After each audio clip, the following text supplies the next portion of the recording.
Welcome to our 59th year of celebrating civic heroes in the King County community.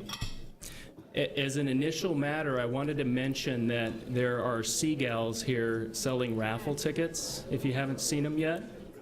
They're going to be here until 7 o'clock, so get the raffle tickets while you can. They have to leave after 7 o'clock, though the drawing will be later. So to introduce myself, my name is Clayton Graham, and I am the chair of the King County Municipal League Foundation. They actually brought me here because I've got 4 young children. I'm really good at making people sit down and listen attentively while I'm speaking. And anyone who knows my children knows that's not true at all. So in any event, as part of my duties as chair, I have the honor of welcoming everybody here for this annual event. For those of you who have not joined us before, the idea for this event was born out of the League's desire to honor the people and organizations who have improved our region and reflect the League's nonpartisan mission of good government and community engagement. A lot of our awardees over the years do work that's unrecognized, and sometimes it's even thankless. So we're here to celebrate those people, and we're here to celebrate our successes over the last year as well. So before we begin the program, you guys have to listen to me thank a few people, and I'm going to start with our sponsors. So in no particular order, tonight is presented by Muckleshoot Tribe, Perkins Coie, there you go, Lane Powell, the Arcora Foundation. I know there are a couple I haven't mentioned. Are the Seahawks out there? You guys are always such a quiet group. Sometimes I don't know if you're here or not. So there are also several longtime supporters in attendance. The Muckleshoot Tribe comes to mind. I think you guys have been the headline sponsor as many years as I can remember coming to this event, so we're really grateful for that. And my favorite next door neighbors, Foster Pepper. You know, Foster Pepper is a firm that for decades has supported the Muni League through board membership, sponsorship of events like this, and many other ways. So we're really grateful that you guys are here, and I was happy to see you guys here in force. As I mentioned, there are raffle tickets being sold. Several of our sponsors have actually donated some gifts that are being raffled off. Ben Bridge Jewelers, I think this is the 3rd year they've sponsored. We've got several pieces of jewelry that are in the raffle prizes. We've got some Seahawks memorabilia being raffled off. And don't forget, Ula Distillery has donated vodka. Apparently it's a healthy amount of vodka, so put your name in the hat and see what happens. Again, get your raffle tickets while you can. So as you may have suspected, there's going to be an ask at this event. But don't worry, it's not yet, and it's going to be someone far more charismatic than I am who does the ask. Just note that 2 of our sponsors, the Seahawks and my firm, Davis Wright Tremaine, are matching donations at this event. So the first $10,000, dollar for dollar, will be matched by the Seahawks and Davis Wright Tremaine. So those of you who are inclined to give, you can double your money tonight. So I also wanted to thank, and I won't go on for much longer, I promise. I wanted to thank our table captains. If our table captains could just briefly stand to be recognized.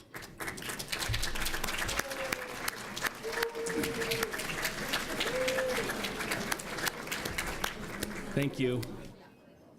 And we also have a number of elected officials and past elected officials with us tonight. I saw the list about midday, and there are dozens of names on it, so I'll spare them reading individual names. But if those individuals could stand for just a moment to be recognized, I'd appreciate it.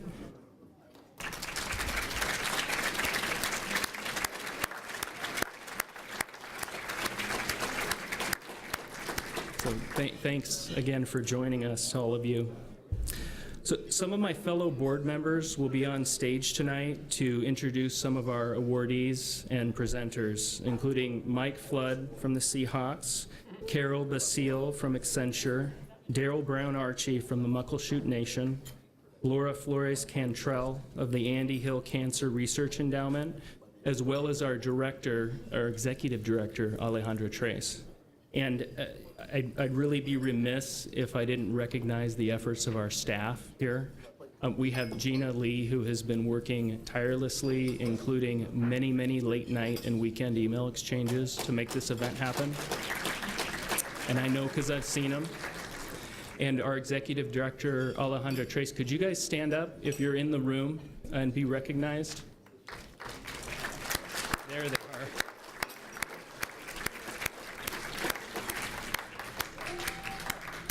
So thank you to our wonderful staff. So most important are tonight's awardees. Tonight's theme, as you saw in your program, is lowering barriers and lifting leaders. And although our awardees come from various sectors and diverse backgrounds, the common thread among them is that each of them has worked to lower barriers to community members' access to services and to civic participation, so wholly in line with our mission as an organization. And we're especially excited to introduce a new award tonight, which is the Joaquin G. Avila Award. And we're going to have the notable leader, Thomas Saenz, who's President and General Counsel from MALDEF, here to discuss the namesake of that award. But first, I'll introduce our first presenter, who's Peter Block Garcia. He's Executive Director of the Latino Community Fund, and he'll be presenting the James R. Ellis Regional Leadership Award. Now you don't have to listen to me speak anymore, so I thank you all again for coming. Appreciate it.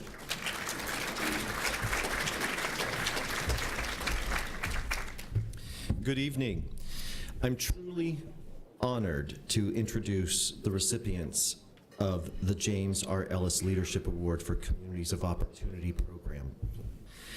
For context as to why I feel so personally excited about this award, it was about 17 years ago when I naively stumbled into the field of philanthropy. And in that time, I learned that philanthropy and most foundations do not fund civic engagement or communities of color very well. In fact, in case you weren't aware, only 1.3% of foundation grant dollars go to Latino programs and organizations, and combined communities of color, it's only 8.6. And that has not improved over the last 15 years. And even less than that of that percentage, very small percentage, goes towards civic engagement. But it is this backdrop, while the sector has been talking a good game about trying to address racial inequity within funding and philanthropy, it is within this backdrop that both of the recipients receiving the award tonight took action. And in particular, they created a program in collaboration called Communities of Opportunity. They were instrumental in moving two large institutions, both the Seattle Foundation and King County, to empower their staff to create an innovative program called Communities of Opportunity, not just out of addressing the inequitable charity aspect, but this program is actually based on recognition that communities of color have strengths and knowledge and are interested in becoming civically engaged. And that is through that process of supporting them that we will connect the voices of communities most directly impacted from our policies to create longer-term equitable change.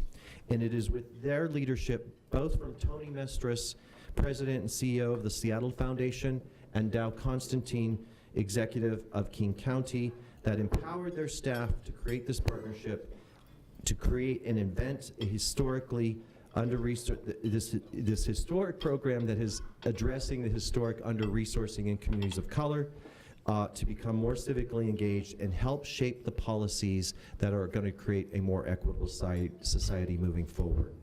Please welcome Tony Mestris and Dow Constantine.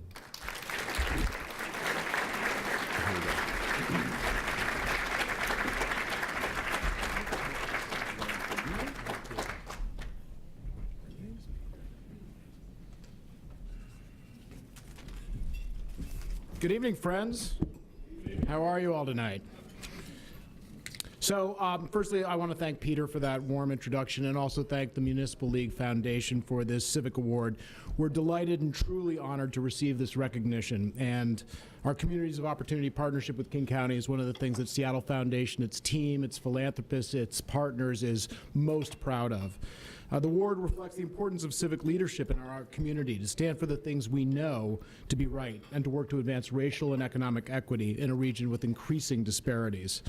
Communities of Opportunity is an innovative approach to bring government, philanthropy, and private funders together with grassroots leaders who really know their communities to bring their voices up and to make sure that we can advocate for the policies and the solutions that will bring better health, more affordable housing, greater economic opportunity, and stronger community connections.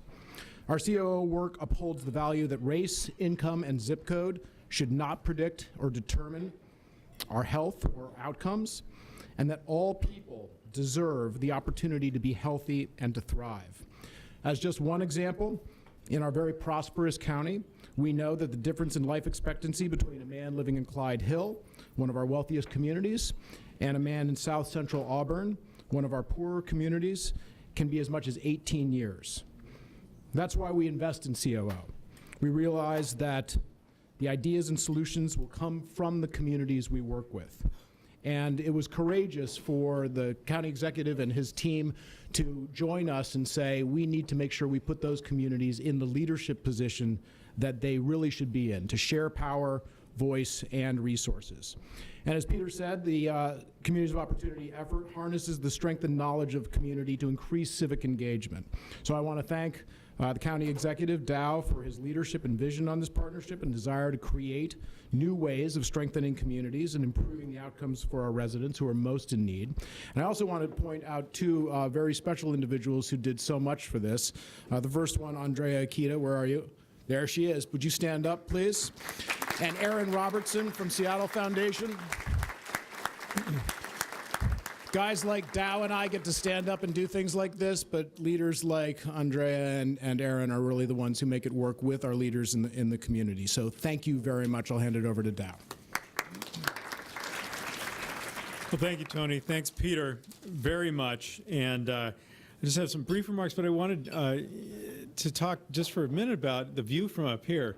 Because the Municipal League was kind enough to present me an award very early on in my time as executive, and believe it or not, I'm now in my third term as executive. But as I look around this room looks much more like King County as a whole than it did a decade ago. And I want to congratulate the Municipal League on continuing to reach out and make sure that we are an inclusive organization that's truly representative of the people of all of Martin Luther King County.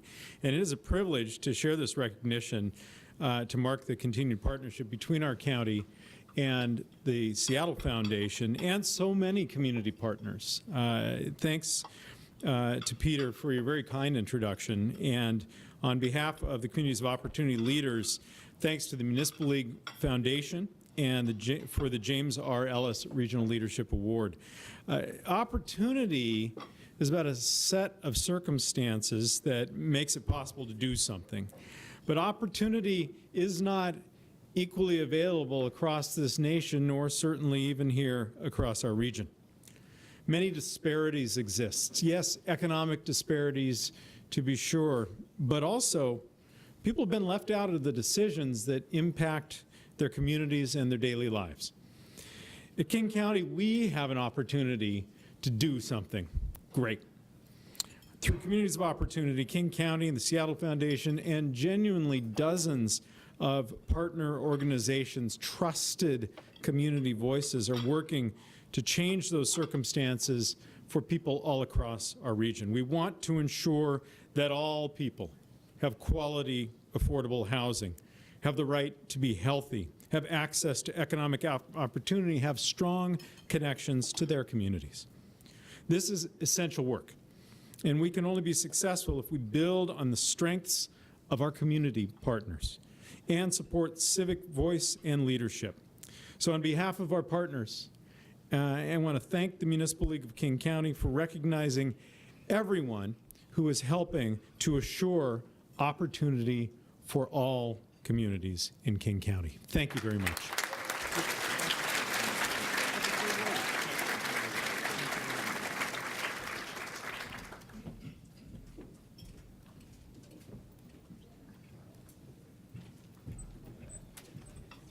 An immense congratulations to King County and Seattle Foundation. And thank you, Peter Black Garcia.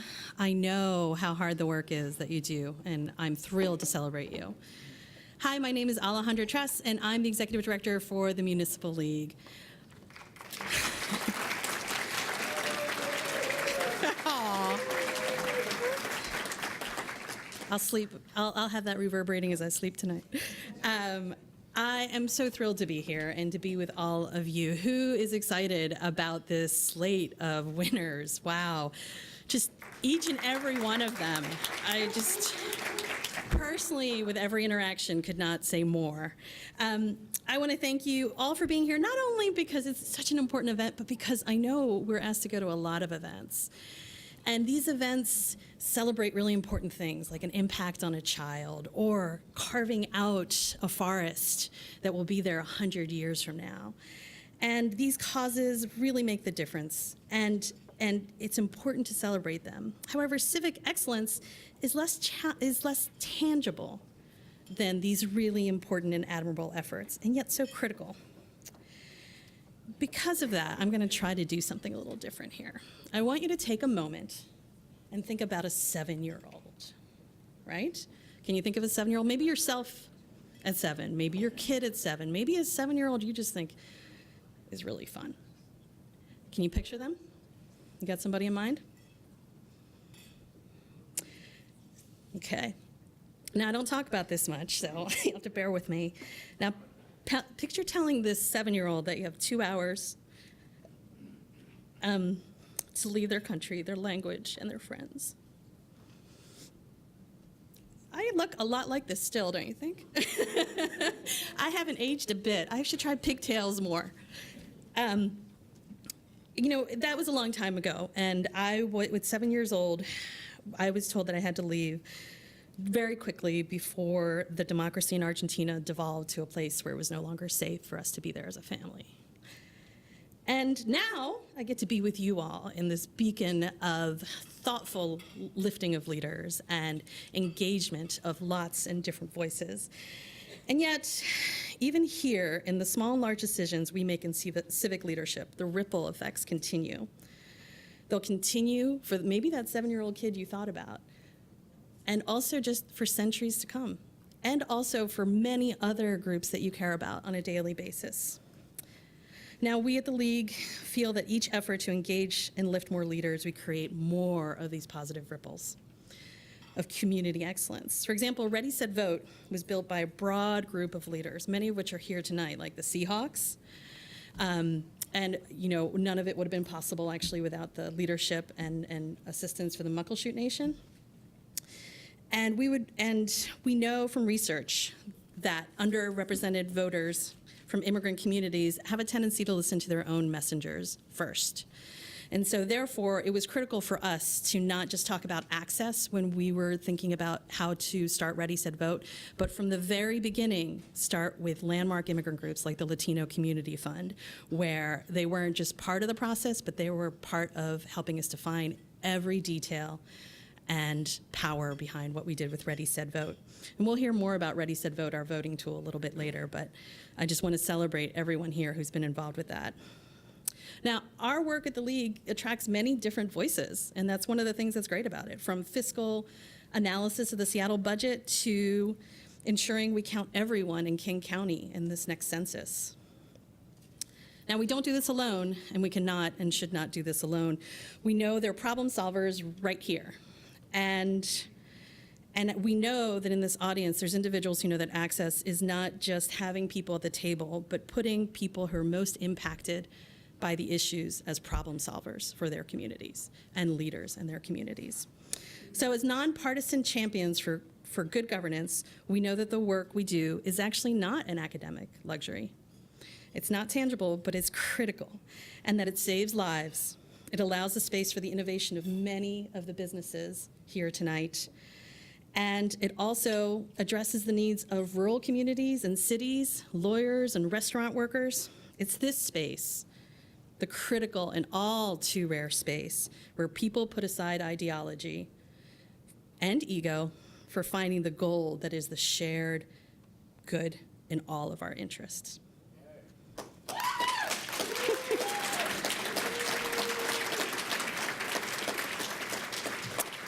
So I look forward to celebrating with you tonight, and we start with, in keeping in the spirit of engaging a broad set of voices, it is a great honor to welcome longtime Muni League supporter and leader Mike Vasca on stage to announce our Government Reporting of the Year.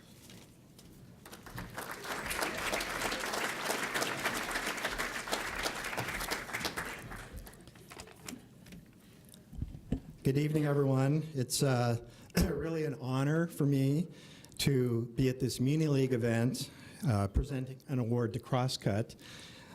They both have a shared vision of giving an informed voice to the citizens of our region, and I've had the pleasure of working with both organizations. I first saw the League's impact when leading the Seattle Chamber effort to build a light rail system. Governor Dan Evans told me it was the toughest political challenge our region had ever tackled. So of course, the business community turned to the Muni League as a key part of our winning coalition that finally, after 3 decades, passed a light rail measure.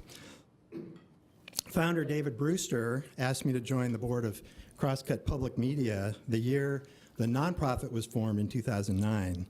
That was also the year the Seattle Post-Intelligencer stopped printing, like newspapers in Bellevue and Kent before it. People were getting their news for free from the internet or from friends on Facebook. Many questioned the need for professional journalism, and no one seemed to want to pay for it. For years, Crosscut steadily built its case that journalism was central to a well-functioning community and its government, something the Founding Fathers built into the Constitution, but everyone seemed to be forgetting. And then came the exclamation point of 2017, with the inauguration of a new president, the resignation of Seattle's mayor, and revelations that Facebook feeds were manipulated by a foreign power. Professional journalism is more important now than ever to counter these trolls and tweet storms.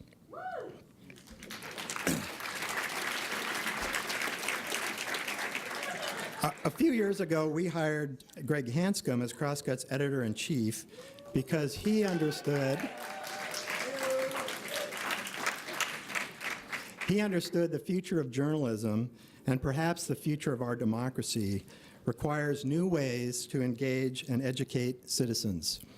Greg believed Crosscut could help blaze that new path. So now, as I turn to give the award to Greg, and as he comes up, I just want to give a shout out to another award winner tonight, Greg Dembowski, who is my good friend and colleague at Foster Pepper for more than a decade. I'm so proud of my firm and its commitment to the Muni League and public service, and really appreciative of the Muni League putting that message on the back of your name tags. So thank you very much. Greg?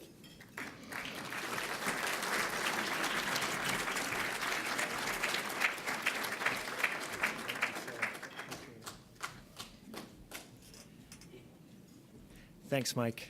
And thanks, everybody. Thank you so much, Alejandra, and everyone with the Muni League for the evening and for this award. Last year at this time, I got to be up here actually handing out this award to my good friend Marcus Green with the South Seattle Emerald.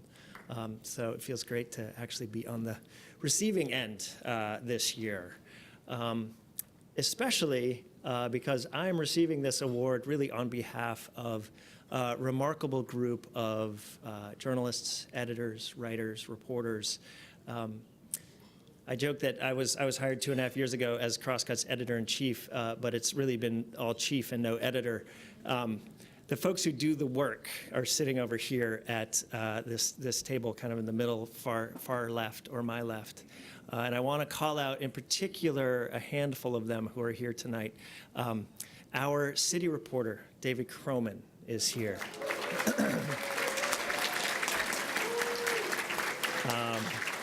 I've worked with a lot of early career journalists in my day, and this one is special. Read his work. Our assistant editor, Cambria Roth, is here. This is a character who once told me really insistently that she couldn't write a headline to save her life. She writes them all now, and they're great. Let's see. I want to call out senior editor Joe Copeland.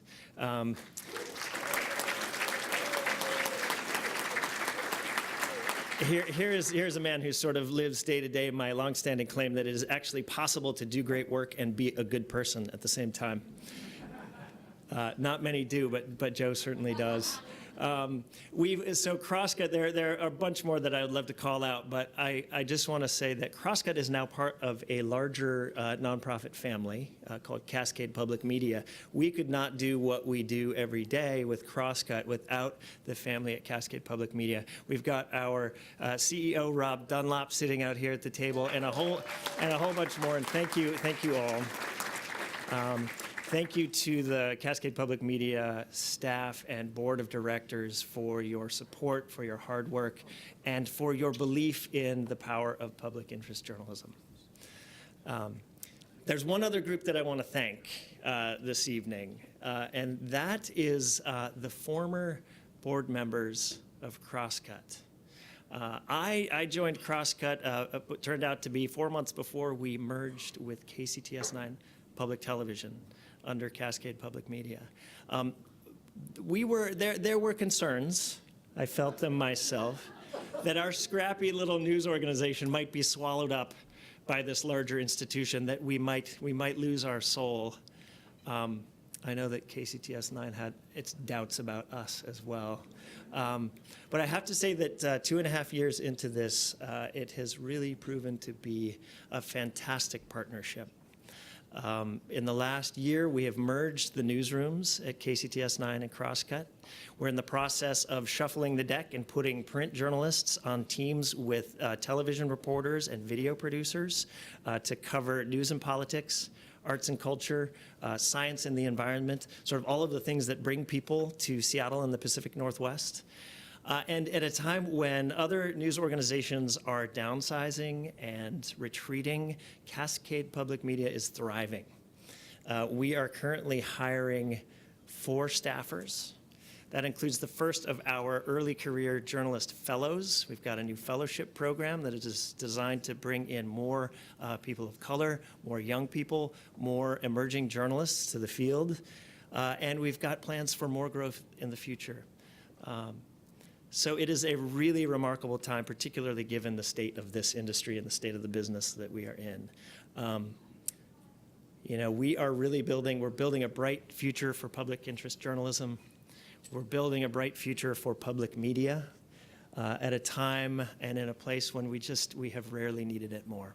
So thank you again so much to the Muni League and to everyone who has made this possible. Really appreciate it.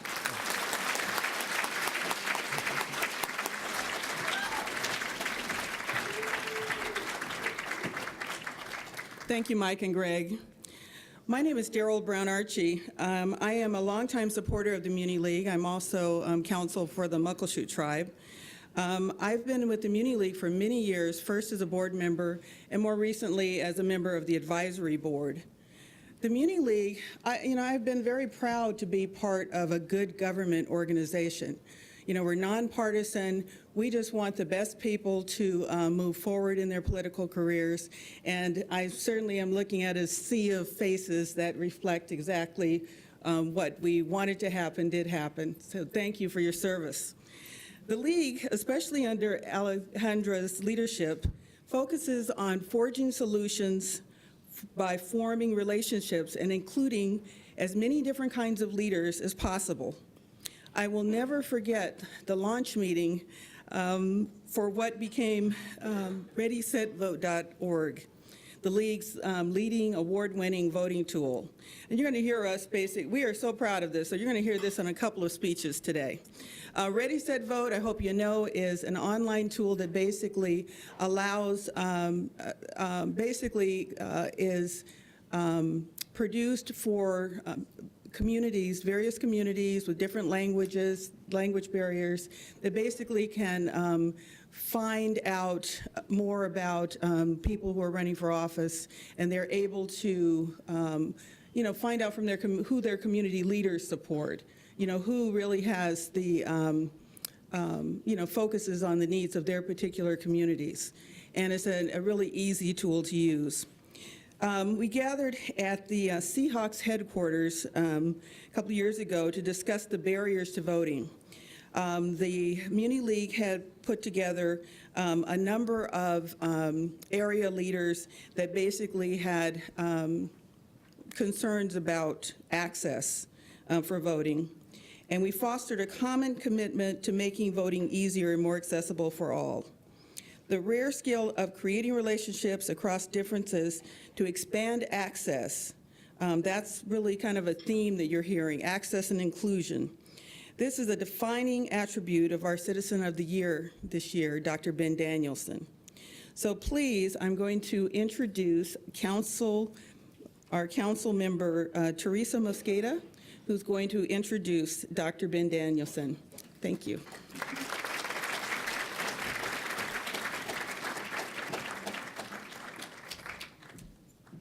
Good evening. It is my incredible honor to introduce the next awardee. This is a person who has given his heart and his soul to helping others. This is a person who takes care of the health of children and families day in and day out at Odessa Brown Clinic. He expands healthcare through his service on boards and commissions. He pushes for radical policy change through his community organizing and educational lectures. He fights for healthcare as the human right that it is. This is a compassionate person who not only cares for the health of our community, but works to cure the societal ills that we all experience. Societal ills such as racism, and classism, and sexism, and overall income inequality. He fights against these issues because he knows that fundamentally, this is the only way that we can actually create healthy communities and health equality when we truly are all equal. Dr. Ben Danielson is an inspiration and a role model. He himself will probably say that he rambles on when he speaks, but if you've ever heard him speak, you've been probably moved to tears or moved to action. His eloquent words, if packaged together from all of the speeches I've ever heard and sitting next to him in boards and commissions, if they were all put together and put into one book, it would be a manifesto for all of us. Please join me in welcoming to the stage and thanking him and appreciating him for everything that he has done to help our community be healthier, think smarter, and be compelled to action. Dr. Ben Danielson for this year's Municipal League Citizen of the Year Award.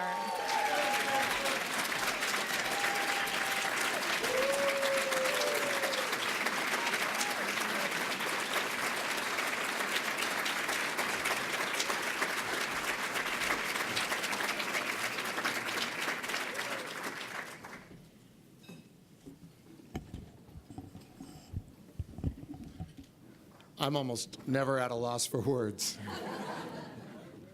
My wife will attest to that. This is amazing. This is really, really amazing to me. I'm just so humbled and honored. And not just because this is such an incredible recognition from the Municipal League Foundation, but because I get to share it with you. It's pretty rare to stand before the people that you admire so much, that are your heroes, that have helped you, that have supported you, that have taught you to be a good human being, and be recognized in this way. This is the deepest honor I think I've ever had, and I'm just so proud to share it with each of you.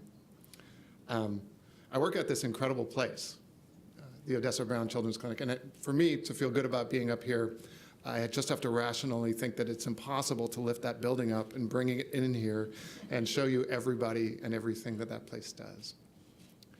But it is an incredible space, an incredible piece, a little gem in this gem of a city.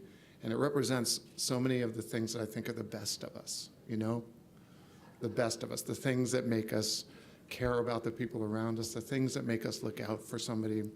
If Odessa Brown Clinic were still Odessa Brown, it would be this place that when they passed by you on the street, Odessa Brown would say, "How are you?" and would stop and listen and want to know how you were. If Odessa Brown were a person now, it would be the kind of person that when you were having your hardest day, maybe you needed something, maybe you just needed somebody to listen, would be the first person you called. Odessa Brown, this amazing woman who became this amazing clinic, if she were a person today, she'd be the kind of person who would drop everything absolutely to support and serve you. And so it's kind of ridiculous for me to get this award on some level because I'm some tiny iota of this amazing place. And the work that she does is the work that is expected of us every single day as human beings. I am also inappropriately up here because all of the people I've worked and supported and worked next to and admired in the Odessa Brown Clinic, which is named after an amazing black woman, are amazing women. Amazing women who carry the water, amazing women who do the work, amazing women who deserve much more credit than I ever would for being up here. Amazing women like some of those women at that back table over there. Beautiful and amazing, talented women.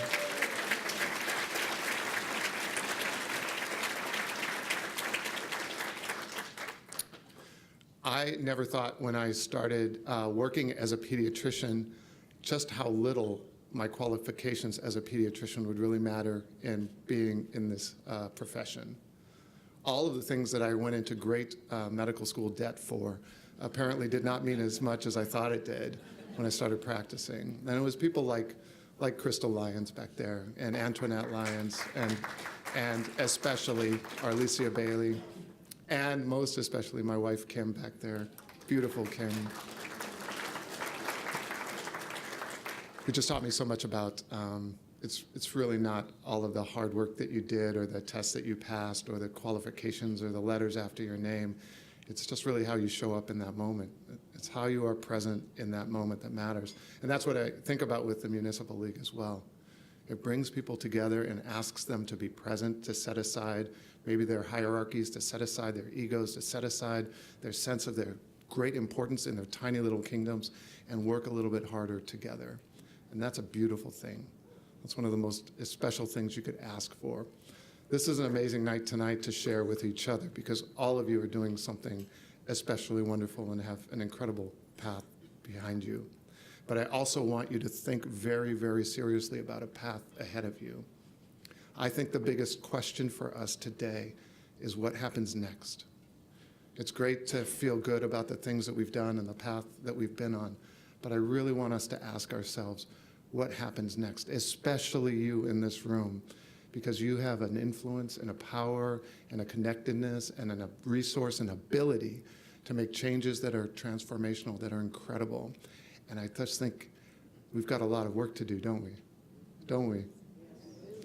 And we have to ask ourselves, what happens next? Because I kind of think it's up to the people in this room. But thank you so very, very much. I really appreciate it.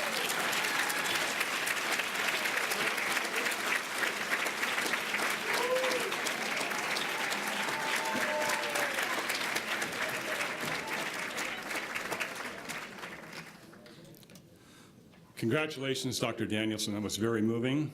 I really, really appreciate that. And thank you to Councilmember Mosqueda. My name is Mike Flood. I'm with the Seattle Seahawks, but I'm also a board member of the Municipal League, and I value my 4 years on the board because there's a shared value between, in a community sense, between what the Seahawks do and what the Municipal League does, and that is to unite, inspire, and bridge divides. That's our goal.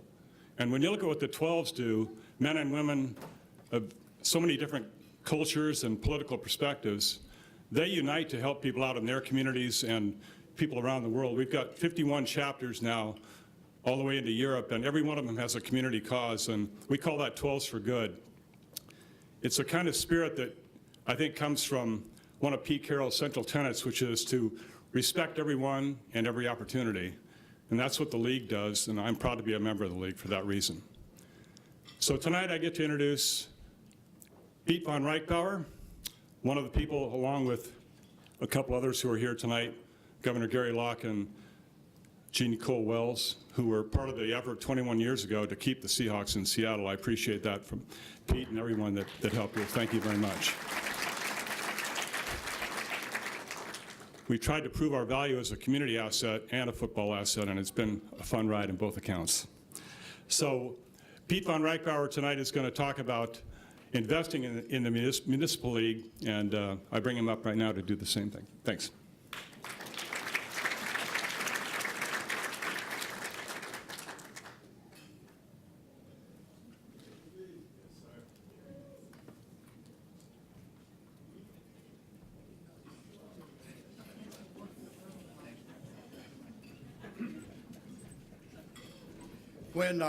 When Clayton talked about the speaker tonight who was going to raise money, he said he'd be charismatic.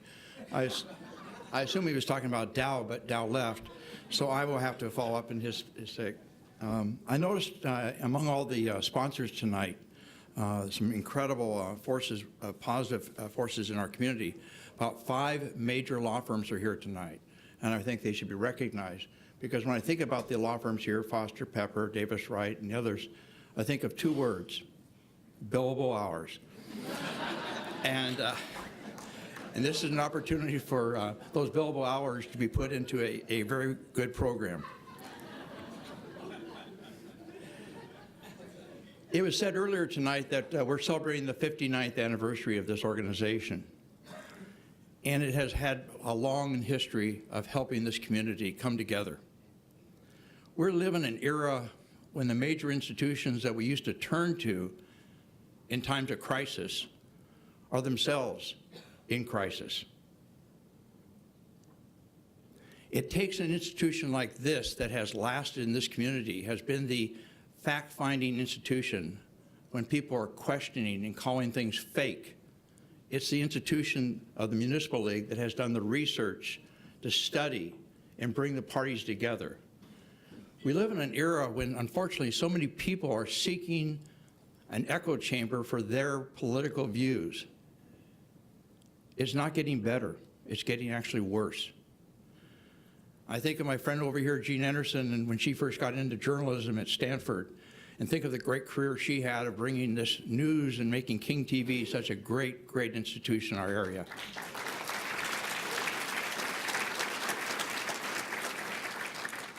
I can only imagine how she shakes her head these days when she watches what was once a great institution, not just King TV, but the institutions of network television.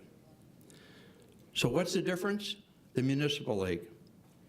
This country has survived many things in its history. In 1776, when we were founded, France was still ruled by a king, Russia by a czar, and there was a Holy Roman Empire. Those forms of government have gone away, and those 13 fragile colonies have grown. And they have grown because within each colony, within each state, have been groups like the Municipal League that have provided a resource where people can come together, debate issues among themselves, and come to a conclusion. This organization cannot support itself.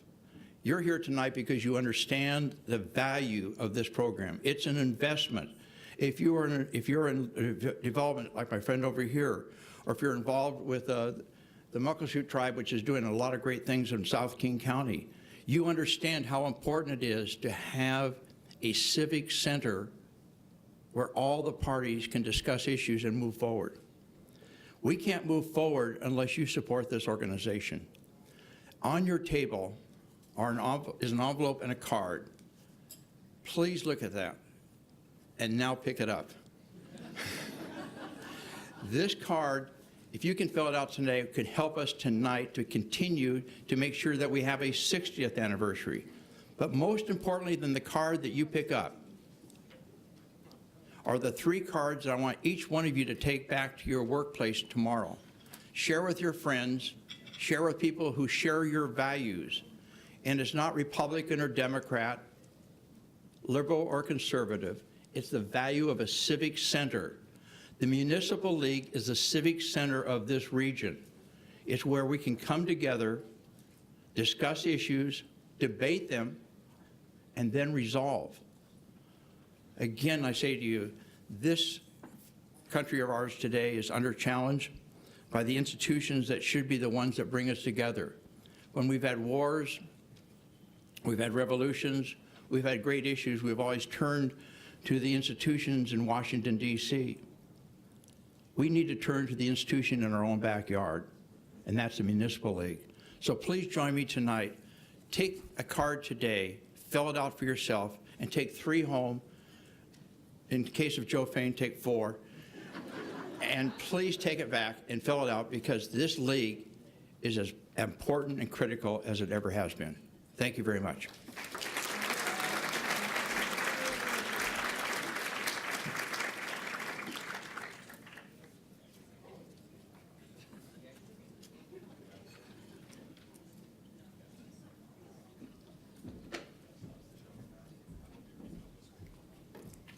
Good evening.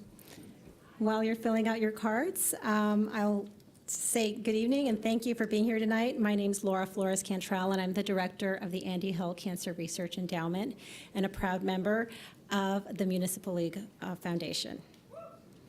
One of the traits that attracted me to the Municipal League was its ability to continually reimagine itself, whether it is expanding access by increasing the reach and ease of voting, analyzing our exciting tax policy, or exploring how to guarantee a complete census count. The League is continually asking, how might we work inclusively to improve our region? One of the ways the League has decided to memorialize this goal is by creating a new award that seeks to celebrate those who embody it. To introduce this award and its namesake tonight is Tom Saenz, President and General Counsel of the Mexican American Legal Defense and Educational Fund, MALDEF. Founded 50 years ago in 1968, MALDEF is the nation's leading Latino civil rights organization and is often described as the law firm for the Latino community. As President and General Counsel of MALDEF, Thomas Saenz leads the organization in pursuing litigation, policy advocacy, and community education to promote the civil rights of all Latinos living in the United States. He has served as lead counsel for MALDEF in numerous cases, including arguing before the U.S. Supreme Court in United States versus Texas, representing interveners defending Obama administration deferred action initiatives. It is our honor to have Thomas Saenz here tonight, so please join me in welcoming him. Thank you.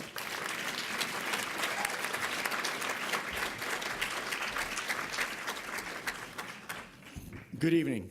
As you've heard, I've had the great honor of arguing before the Supreme Court, but there were only 8 justices, so not quite as bad as it could have been, of arguing before 11 judges on the Ninth Circuit and Bank Court of Appeals, and speaking to audiences of thousands of people. But in all that, I have concluded that the hardest thing to do, and I know many of you will understand, is to speak before your boss. So what Laura failed to point out is that Laura Flores Cantrell is a member of the MALDEF Board of Directors, so I'm here arguing after and in front of my boss. So I know many of you will feel me. But I am here on behalf of MALDEF to thank and to congratulate the Municipal League for choosing to name an award in honor of the late, great Joaquin Avila.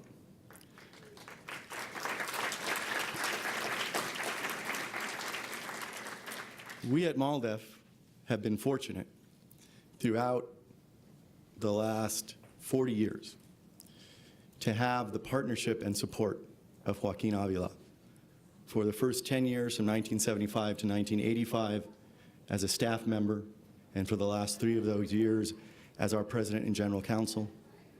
And following his leaving MALDEF in 1985, throughout his career as a private lawyer, dedicating his practice to voting rights, as a law professor, as an advisor and co-counsel, Joaquin provided immeasurable support to MALDEF a national civil rights organization, as you all know, committed to promoting the civil rights of all Latinos living in the United States. Because he spent the last decade plus of his too short life here in Washington State, I know many of you knew Joaquin and are familiar with his work. Here in Washington, even following a devastating stroke, he remained committed to fighting for civic engagement, to fighting for voting rights, and was a champion in taking the work that he had done in California in initiating and authoring the California Voting Rights Act, which since 2001 has changed the landscape of the state of California, converting dozens and dozens of local city councils, school boards, community college district boards, special district boards, from at-large elections that too often disenfranchise minority communities to by-district election systems. He championed and worked with those who were promoting the Washington Voting Rights Act, which, as you all know, you have had the great fortune of having enacted very recently. And I know that we have some of the legislative sponsors of that important act here tonight. 3 of you, I am told, and I have had the chance to thank in person and shake your hands, but thank you for your work with Joaquin and your work to promote the civil rights of Latinos and other minorities in this important state. But that's a measure of what Joaquin devoted his entire life to. He was an unmatched in passion, in commitment, in tenacity, champion of civic engagement, but in particular of the right enjoyed by every citizen to a meaningful vote. Through his work at MALDEF in the 1970s and 80s, he helped to develop the Federal Voting Rights Act, broaden its application, ensure its adherence by so many decision makers, determining how to draw lines at the local and state level. After he left MALDEF, through continued work, as I mentioned, as a private lawyer, dedicating himself at great financial and other sacrifice to working solely on voting rights issues. He partnered with MALDEF and other organizations to deepen the development nationwide of the Federal Voting Rights Act. Indeed, in his last months, Joaquin was a co-counsel of MALDEF in challenging the Kern County, California Board of Supervisors in a successful trial resulting very recently, the same month that Joaquin passed, in a decision that will change the Kern County Board of Supervisors for the better by including a second Latino majority seat. Joaquin was all set to come to trial last December and to examine, present Dolores Huerta, the civil rights icon of the farm workers movement and beyond, as a witness. But his illness prevented him from joining us at that December trial, but we know he was with us, even after his passing, as the judge issued the resounding ruling in favor of the voting rights of Kern County Latinos.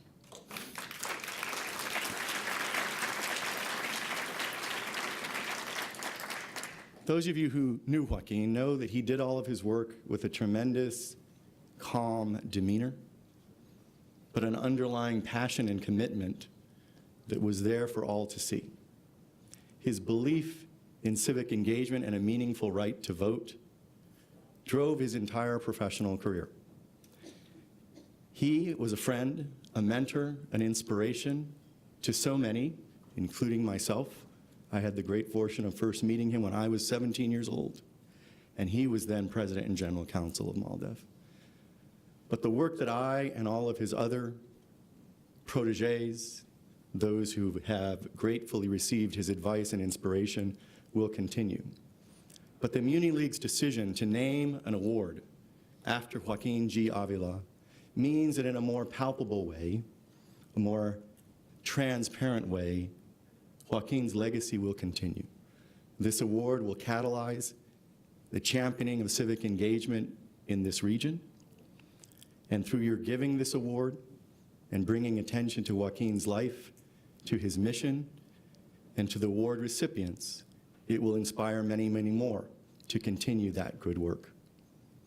So I congratulate you for continuing the legacy of Joaquin. But before I end, I want to note that Joaquin Avila, well known appropriately for his voting rights work, was more broadly a champion of civic engagement writ large. He understood that non-citizens have a right to be civically engaged as well, an obligation to be civically engaged, to ensure that they have a role in shaping the future of the communities where they live. And so for me, the loss of Joaquin at the young age of 69 has a particular poignance in this day and age when we see the dangerous conflation of immigrant rights issues, immigration issues, and the right to vote. It began with completely unsupported allegations of widespread voter fraud by immigrants in the 2016 election. It continued with the creation of a one-sided commission whose sole mission nationwide was to identify non-existent voter fraud and put in place solutions for a non-problem. And today, it manifests in the purported voting rights justification for the unprecedented inclusion in Census 2020 of a question about citizenship. That conflation of citizenship and immigration and voting rights issues is dangerous and pernicious. It is something that we must challenge collectively to ensure that the goals of civic engagement are not derailed by the hysteria that too often accompanies debate around immigration issues. Its most dangerous manifestation is in that Census 2020 question.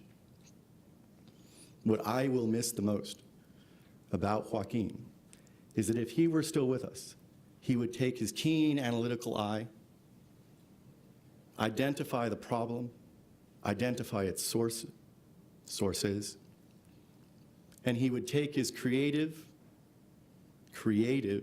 ability to identify a solution. Not always an easy solution, in fact, often a very difficult and arduous solution that would impose obligations on all of us. But Joaquin Avila would understand the conflation that I've described, and beyond that diagnosis would help us to find the solution. Without that advice, we must go on. And together, folks like those in this room, like the Municipal League, with a commitment to civic engagement, to voting, to preserving the right and responsibility of all to engage, will be in the lead. And I am so proud and thankful on behalf of MALDEF, the Mexican American Legal Defense and Educational Fund, an institution to which he dedicated so much of his professional life. I am proud and happy that the Muni League will go forward in that leadership role with an award named after Joaquin Avila. Thank you.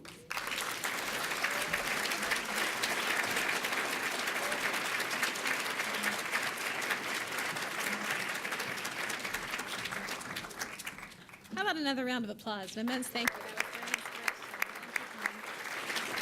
inspirational. Good evening. Hi, everyone. I'm Carol Basil. I'm with Accenture, and I've also been with the Municipal League Board for the last 3 years.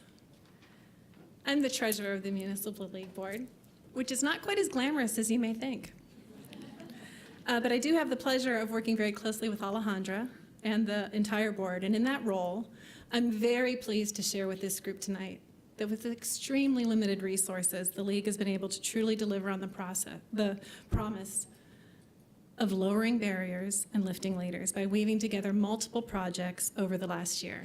And I'm just going to speak to two of them that really have resonated with me. One of them is we're currently conducting an analysis on a full and fair census. This initiative, as you heard Tom say, it resonates with me because I want to ensure that every person in King County has a voice in shaping our collective future. Secondly, last year, I think you've already heard multiple people say this, we published our acclaimed ReadySetVote.org website. You might want to pull out your phone right now, because this is where I found the easiest, fastest way to decide how to vote. Probably like you, I care a lot about who I vote for. And ReadySetVote.org allowed me to research and create my personalized ballot. I viewed recommendations from sources that I trust, and that helped me vote quickly, easily, and with confidence. Okay, let me get my glasses on. I'm really not joking. You might want to get your phone out right now. The first person who I see who can show me on their phone that they have pulled up the website. I'm sorry, but I'm married to him, so he doesn't count. There we go. Enjoy Woodinville whiskey.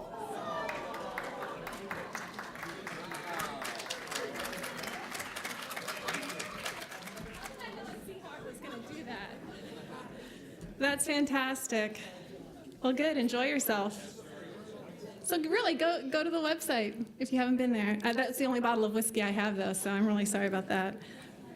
Our next awardee ensures that foster kids can thrive in our region every day and become our future leaders. Please welcome Senator Ruvian Clark to introduce the Organization of the Year for Treehouse. Reuven. I apologize, Reuven. I apologize.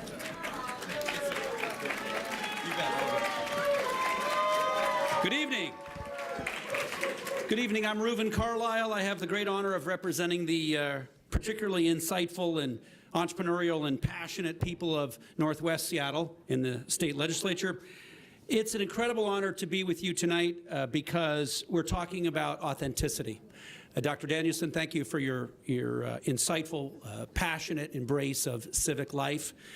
I would suggest to you that we live in a time when our institutions are under question and under assault, and there's a deep lack of credibility and a lack of respect.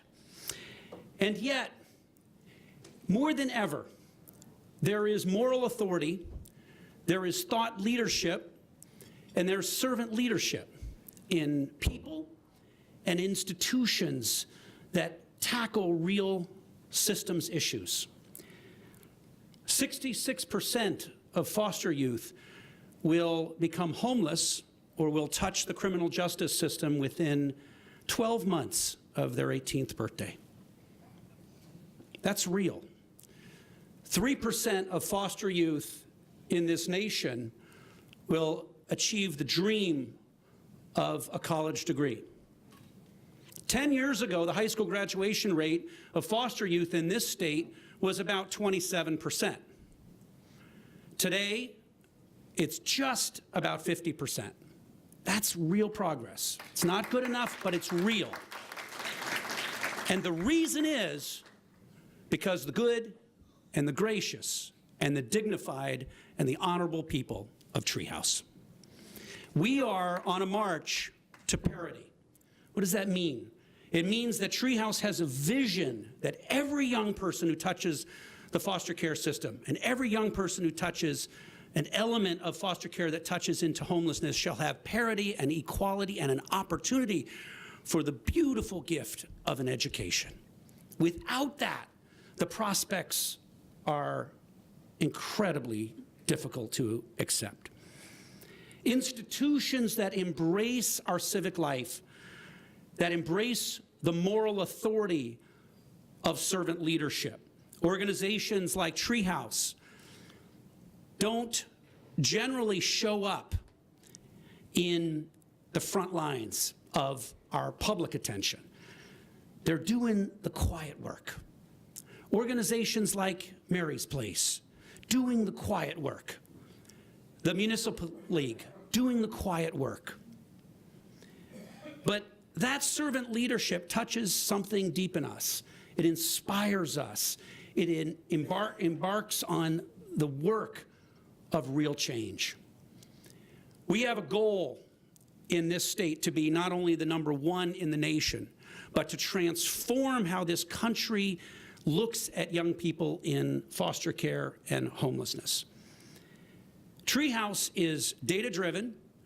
They have evidence, they have studies, they have reports, and they have incredible proof what we all know intuitively, and that is that a highly engaged adult in a tutoring and a mentoring role who's present in your life, who's engaged in your life, who cares, who's there every week to do the homework, to take the call, to show up and be present emotionally and spiritually and physically. That's what it takes to get young people, not just through high school, but to launch them into a big and a gracious life. And that's the work that they do.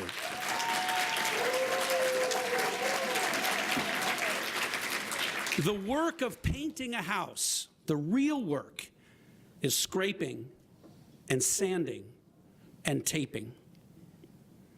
Treehouse does that quiet work for thousands of foster youth in this state so that those young people can show up with paint to live big, to dream big, to be who they are, and to be who they want to live on every level. We have to remember that living the beauty of what your possibilities are takes a lot of courage. If you take for a moment the stress that young people feel, take the stress of just taking a test, take the stress that they feel every moment as a teenager and how tough it really is, and then add economic stress and emotional stress and family stress and substance abuse stress. That's what so many foster youth face. And the fact of the matter is some organizations tend to inadvertently or directly to sort of skim off the top, to pick off the few really great kids who can succeed. But Treehouse does the opposite. It goes deep, and it goes right to the heart and to the soul and to the spirit of young people who really need it, who really need help. They have proven that we can go to 89% of high school graduation for those young people who have that kind of hands-on tutoring and mentoring from Treehouse. It's an extraordinary accomplishment. Ladies and gentlemen, the Organization of the Year, it's my great honor. Please join me in celebrating Treehouse. Angela Griffin, representing Treehouse and the entire team. Thank you so much. You're so wonderful.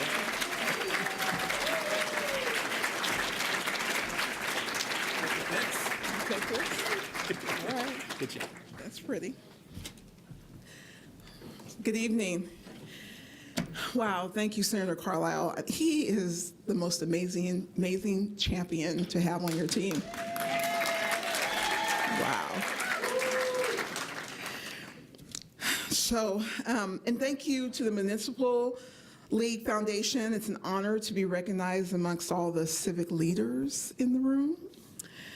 I want to acknowledge the leadership of someone who couldn't be here with us this evening, Janice Avery.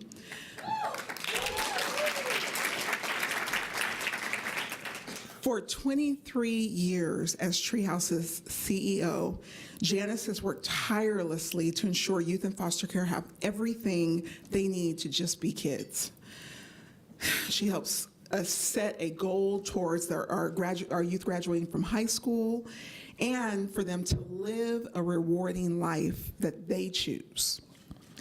Under Janice's guidance 6 years ago, Treehouse launched a program called Graduation Success. That's the program you heard Reuven talking about, that champion who works with each youth individually in foster care in their school environment, their home environment, their community environment, to set goals and to set action steps towards those goals, to be accountable to the dreams that they have.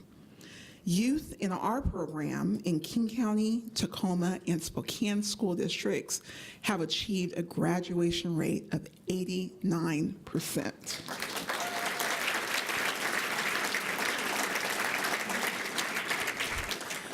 So because we believe our work is the best work in town for youth in foster care, we've also expanded our program to Snohomish County, and our goal is to expand the program statewide by 2022.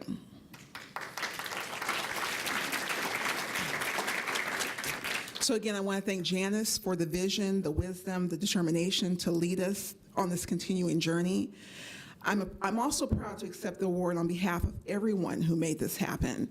The staff at Treehouse, many who are here this evening, our outstanding board of directors, again, several who are here this evening, more than 2,000 volunteers that volunteer their time and are dedicated to our organization each year, and then caregivers and donors and social workers and just everyone who supports us through fundraising, through volunteerism, and just being there and having our back as we achieve these really big goals. And finally, I am especially proud to accept the Organization of the Year award for the 7,500 children and youth in foster care who commit themselves to having someone else in their lives to support them in the way that we get to. Treehouse encourages our youth to dream and picks them up when they fall, just like a parent would. Our youth learn they can and will overcome every barrier to achieve their goals and eventually become engaged citizens in their communities. Thank you.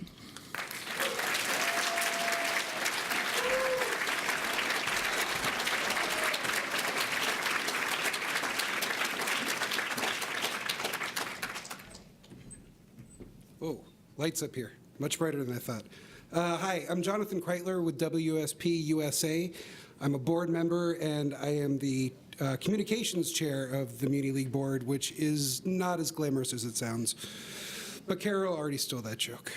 Carol also got all of you to look at your phones and handed out alcohol. So I don't know how I can follow that, Carol. So really excited to be here. It's my third year up on stage, and every year I continue to be inspired by all of you, by the work that our leaders do, the work that our communities do, and the work that our citizens do. Tonight, it feels great to celebrate those leaders in those organizations. And before I introduce our next presenter, show of hands, who was here last year? All right, so do any of you remember who brought the house down last year? Because it was our Citizen of the Year. It's my honor to introduce our presenter. Come on up. Where is she? Oh, there she is. Okay, I was looking there. Right. From Mary's Place, the Executive Director, Marty Hartman.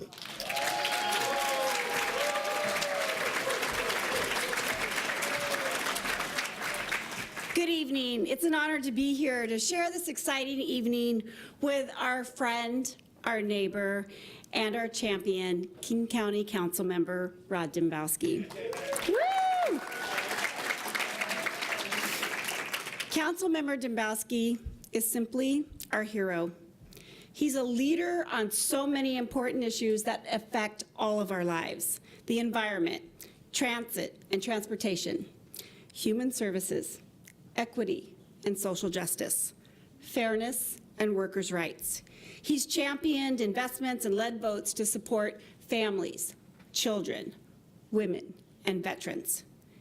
He's been honored for that work with the prestigious Aspen Rodell Fellowship, the Outstanding Community Support Award from the Center for Human Services for his work to fund and support human services throughout King County. He's had the Leadership Award from the Korean American Coalition of Washington for his work to ensure election materials would be provided in additional languages.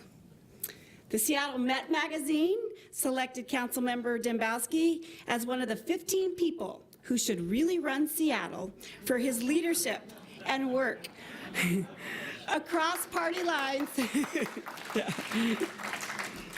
because he worked to prevent the proposed reductions of more than 10 million rides on the county's metro transit system. That means a lot to us. That bus is the most important way that our families can get to medical appointments, employment, school, and jobs. But more than all of that, Council Dembowski is our hero for loving and caring about families that are experiencing homelessness. Last year, we were so grateful because together with the City of Kenmore, it was Councilmember Dembowski who made it possible for Mary's Place to open a 24/7 family shelter in the vacant sheriff's station in the City of Kenmore.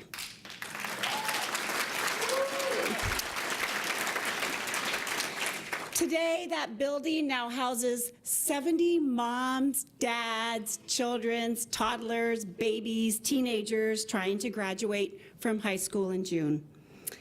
These families are safe and inside as they work to resolve their housing crisis and move to permanent housing.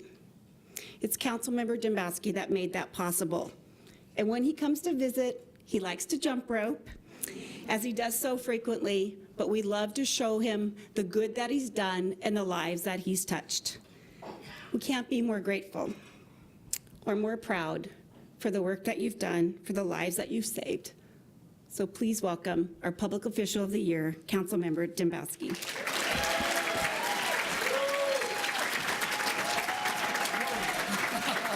Really, a prop?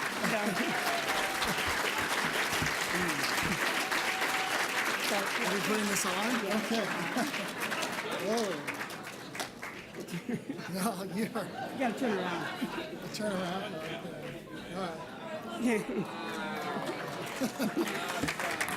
So we know at Mary's Place, every superhero needs a cape. We didn't think he'd bring his own, so we brought one for him. But truly, on behalf of the 2,118 families that are on the list, that are unsheltered, sleeping outside, thank you for rushing into the crisis, for rescuing these children from their cars, from the back of U-Hauls, from porta potties, from outside, and bringing them inside and loving them like your own children.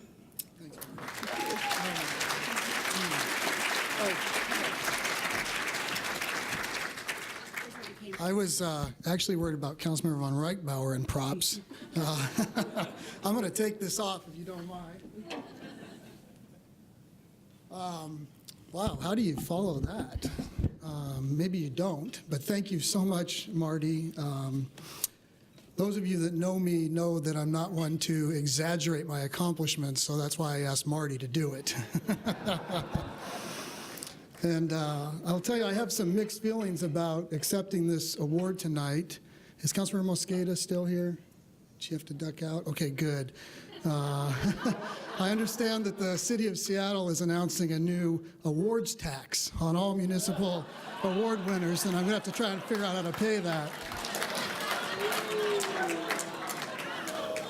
My partner, Mike Vaska, referred to me as Greg Dombowski, but Councilmember von Reichbauer taught me an important lesson when I came onto the council. He says, it doesn't matter with a name like yours what they call you as long as they vote for you on the ballot. So I'll take Greg, Rob, Ron, and Dombrowski and anything close. Joking aside, it's been a privilege to work with Marty so closely. Her organization, as this organization recognized last year, is a miracle worker. Just in the last year, they provided 175,000 bed nights and 300,000 meals in King County. She is a saint on earth. When she walks through the shelter, she knows the children's names. She knows the mother's stories. She is their counselor, their champion, their advocate. And we could go a long way in solving this crisis if we had a few more Marty Hartmans around. Please give her a warm round of applause.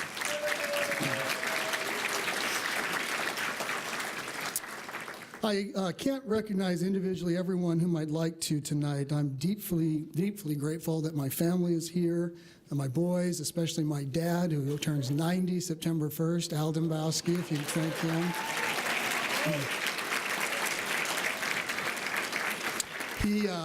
He instilled in me an interest in civic work, and that's why I'm here.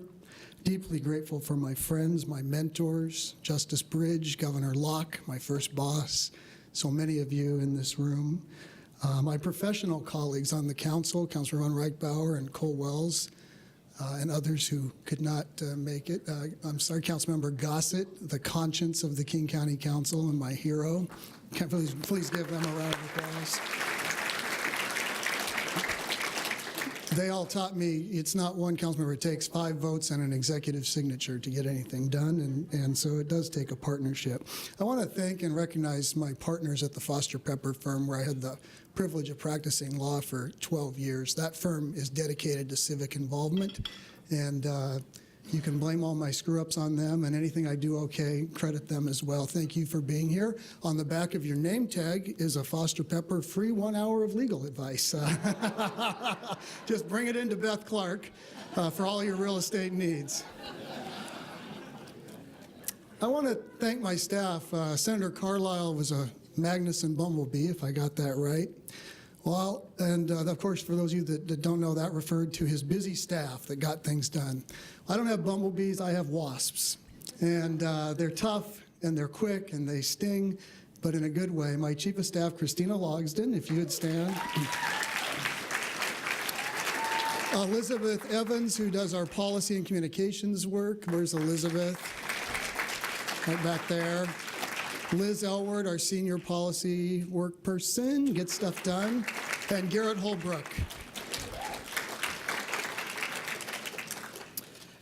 They're all here tonight, and I'm deeply grateful for their support. This recognition is really one shared with each of you and is a reflection of your investment in and support of me over the decades. The recipients of this year's Muni League Awards are inspiring in their work and accomplishments.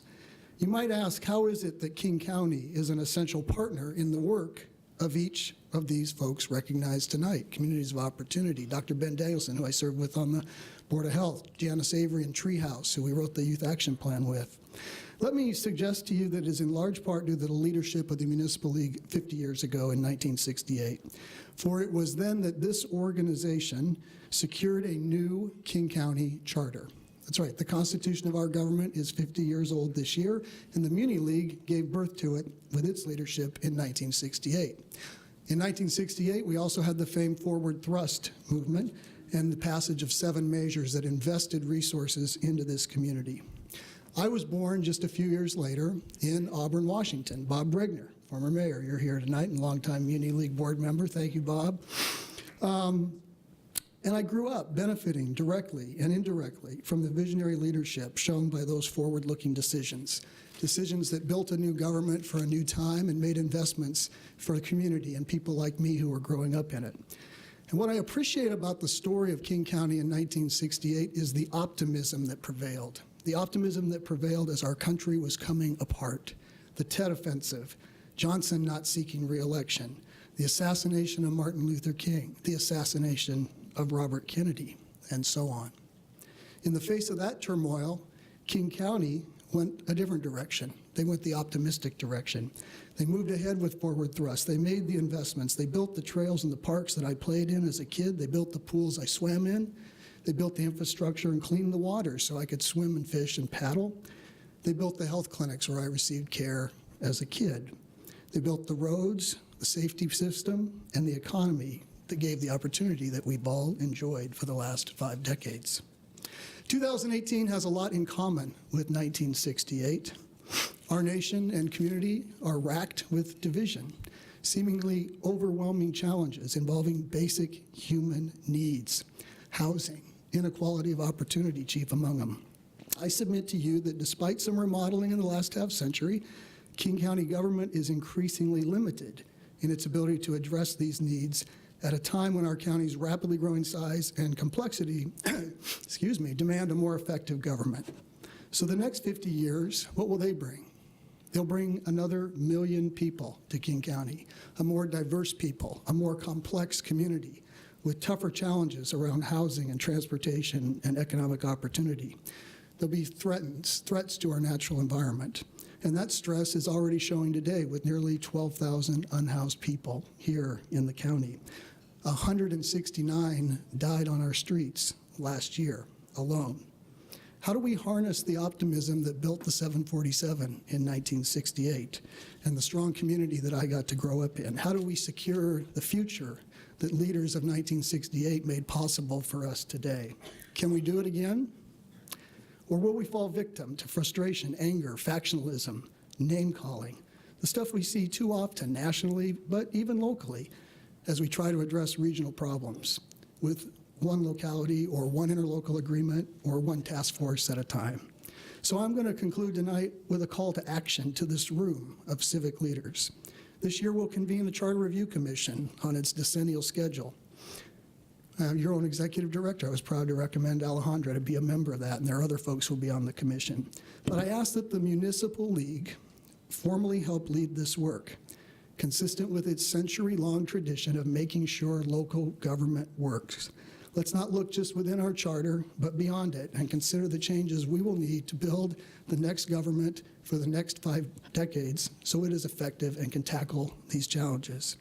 I think we need a new regional covenant to solve these bigger, more complex regional problems. Help us build that new regional system with fresh, effective tools and shared, accountable leadership. Help us make sure that a child growing up here today can have the opportunities that this community gave me, that she too may travel a path like mine. From a kid raised in South King County who receives health care at a King County public health clinic, who plays in our parks and swims and fishes in our clean waters, who commutes to school and later a good job on our transit system, and who can afford to buy a home.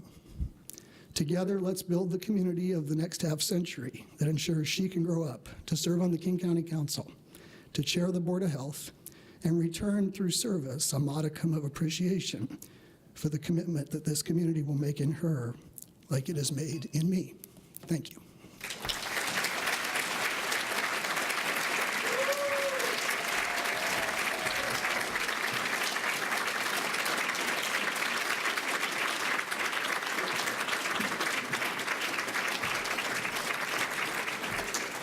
Wow. Congratulations, Councilmember Greg Dombrowski.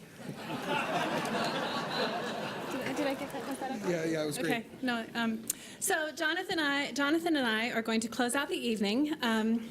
He mentioned to me that he was a little jealous that I was the one who was giving away alcohol, and he wanted to join me. We're going to do our, yeah, of course. So we're going to announce the raffle winners. So let me explain how we're going to do this. We have 3 amazing raffle gifts up here. We have vodka, jewelry, and a signed Seahawks football. And a chair. And a chair.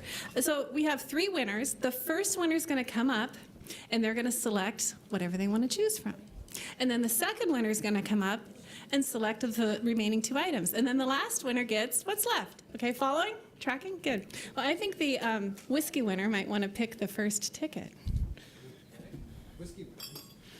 What if I pick my own? Ah, this will be awkward. Yeah.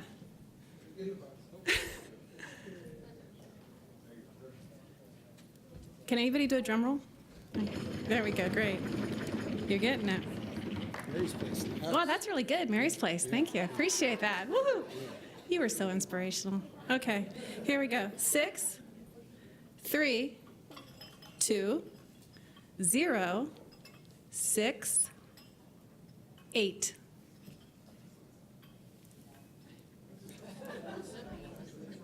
Wow, this is really anticlimactic. Okay. Wait, going once, going twice. Wow, somebody is going to be really sad they went to the restroom right then. Mary's Place. Thank you. Okay, here we go. 6, 3, 2, 0, 6, 1. Shut up! No way.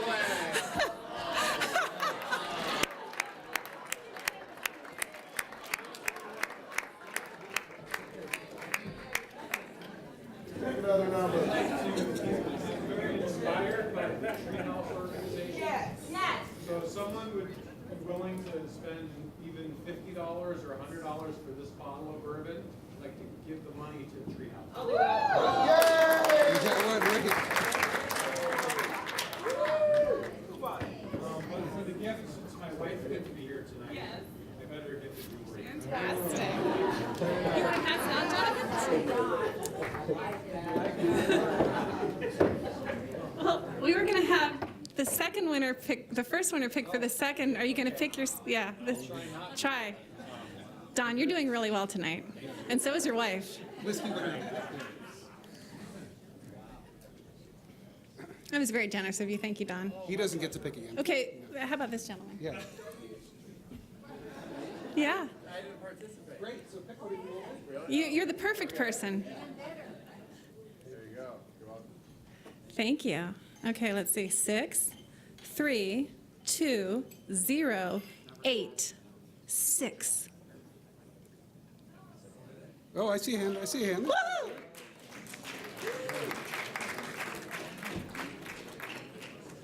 We should probably check the ticket when they bring it up. The great swindle. I know. And he took the jewelry.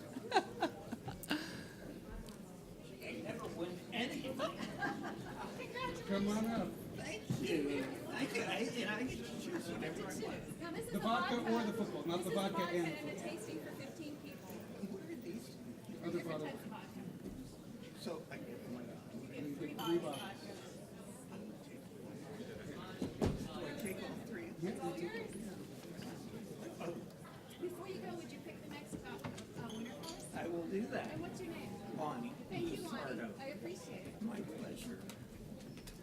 Okay, last one. This is for the football. This is for the football. Randy, get your ticket out. Ta-da! Thank you.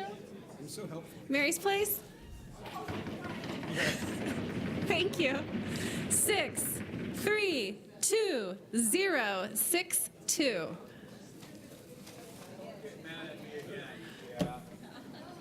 This is.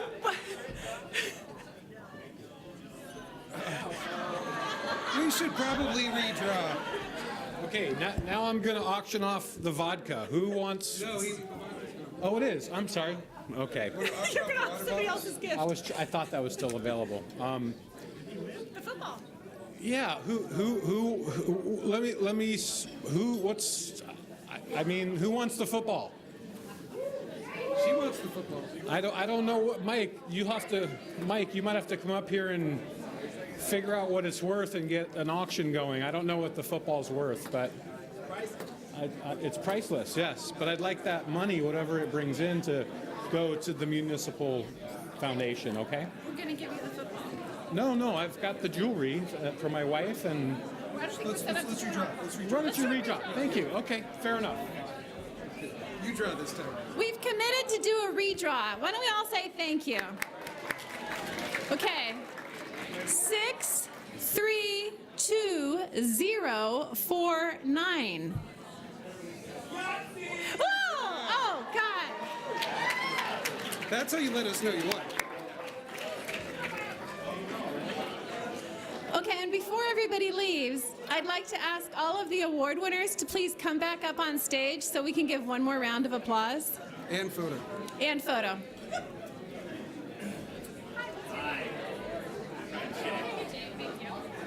I assume by award winners she means raffle award winners. Anyway, I have a football that's apparently signed by a Seahawk, so I'm very excited about that. Have a great night, everybody. Thank you very much. It's actually really cool. Here, 4-9. Awesome. Thank you. If we could please have all the award winners come back on stage. All the award winners, Treehouse, Crosscut, Councilmember Rod Dembowski. Ben Danielson. Hey, let's hear it one last time. Our award winners. There we go.